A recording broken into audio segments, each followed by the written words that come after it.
कोल्हापूर महापालिकेत पदोन्नती आणि नवीन नियमाप्रमाणे भरती प्रक्रिया राबवणं गरजेचं आहे। त्यासाठी सेवा प्रवेश नियमाला मंजुरी द्यावी यासह अन्य मागण्यांचं निवेदन महापालिकेतील विविध पक्षांच्या गटनेत्यांनी नगरविकास विभागाचे अप्पर मुख्य सचिव डॉक्टर के.एच. गोविंदराज यांना दिलं। राज्याच्या नगरविकास विभागाचे अप्पर मुख्य सचिव डॉक्टर के.एच. गोविंदराज कोल्हापूर दौऱ्यावर आले होते। यावेळी त्यांनी कोल्हापूर महापालिकेत आढावा बैठक घेतली। कोल्हापूर शहराची हद्दवाढ व्हावी अशी मागणी महापौर रूपाराणी निकम यांनी केली। तर रिक्त जागा भरण्यासाठी आकृतीबंध मंजूर आहे। आता सेवा नियमावलीला मंजुरी देण्याची मागणी भाजप गटनेते मुरलीधर जाधव, विरोधी पक्षनेता राजेश लाटकर, शिवसेना गटनेते शारंगधर देशमुख यांनी स्वतंत्रपणे निवेदनाद्वारे केली।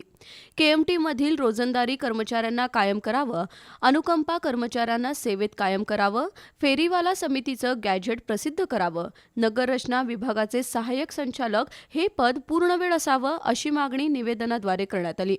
परिवहन समिती सभापती सत्यजित जाधव यांनी डॉक्टर गोविंदराज यांचं स्वागत करून केएमटीचे प्रश्न मार्गी लावावेत अशी मागणी केली। यावेळी महापालिकेचे पदाधिकारी आणि नगरसेवक उपस्थित होते।